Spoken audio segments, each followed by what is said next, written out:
called Dice Tower Siege. It is a game for 2 to 4 players, where players are going to be controlling one of 4 different dice towers. Each dice tower will have a different style of dice in it. We have the D4s, we have the D6s, the D8s, and the D12s. Each one will work slightly differently in how you use them, but in general, this is a worker placement game. I simplified this game a decent amount for this explanation. I think if I was to develop this further, there'd be a little bit more complexity in how the resource system works, but for now, things are fairly straightforward. Each of the different dice has a special power. The D4 player, instead of only rolling 1 die each turn, they can roll any number of dice each turn, and they use the sum of all those dice together. The D6 player can use either 1 die or 2 dice each turn, using the sum of the 2 dice if they choose to use 2. The D8 player can go on any spot that another player has gone on, as long as they match their number with the number that they're going on. So for example, if the D6 player had played here with a 7, which they can do because this spot requires 6 or higher, the D8 player could play a 7 on that same space without being blocked. And the D12 player has the ability of having any number between 1 and 12, which is powerful, gives them lots of options. But if they roll a 12, that is a crit, and they get to double the effect of the space that they go on. At the beginning of the game, the steal card and the attack card will both be placed off to the side, and the remaining wood, brick, and gold cards will be all shuffled together and then placed in a row like so. Each round, 1 card will be placed off to the side like this, marking the game as being the first round. On a player's turn, they will roll their die or dice depending on what character they are.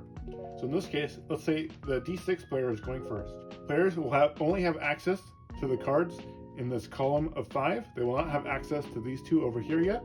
And after a round has passed, the card that is pulled off to the side like this will be taken out and replaced by one of these 2 cards. Let me explain what the different cards do really quick. This is the gold card. Going to one of these spots will give you 1 gold. Gold is worth 5 points at the end of the game each. Wood will give you one of these wood cubes. Wood is worth 1 point for every brick that you have. And bricks work just like wood. Bricks are worth 1 point for every wood that you have. Then we have the steel card. The steel card lets you steal 1 cube from any player. And then the attack card makes each player, other than yourself, discard 1 of their cubes. So our D6 player is going to start off by choosing to roll 2 of their dice. They rolled a total of 8. So they can go to any space where 8 is a valid play. On the left side of the cards, it must be that value or lower. On the right side of the card, it must be that value or higher. And the center space has to be an exact number. In this scenario, our D6 player is going to take 1 gold and place them right here. D4 player is going to decide to roll 1 die. They rolled a 3, and they're going to choose to go here as well. Get 1 gold, because they know that this card is going to leave. Our D8 player will then roll 1 dice. They rolled a 1. A 1 cannot be placed in this spot, and it does not match any of the numbers on these dice, so they must choose any one of the lower sides to go on. In this case, they'll go ahead and take 1 wood. Then our D12 player will roll their dice. They got a 7, and they will decide to go right here and get 1 wood. After 1 round has happened, the current card will be discarded. Players that have dice on that card will retrieve their dice, and the player whose turn it is, in this case the D6 player, will choose one of these 2 cards to replace this one. In this case, they'll choose the steal action, place it right here. Choosing the card is the D6 player's turn, this turn. So essentially, the D4 player will be the start of this next round. Since we just swapped out this top card, now the second card will be pushed out just like this to show that this card will be swapped out at the end of this round.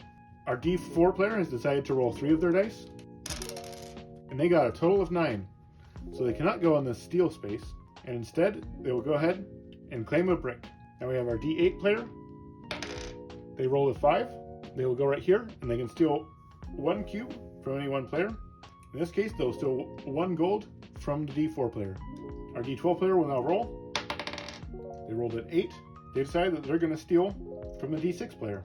Now the D6 player will decide to roll 2 dice, rolling a total of 7, and they will choose to get a brick. Now the D4 player will remove this card. The D12 player's die will come back to them, and they'll get to choose one of the 2 remaining cards to swap out.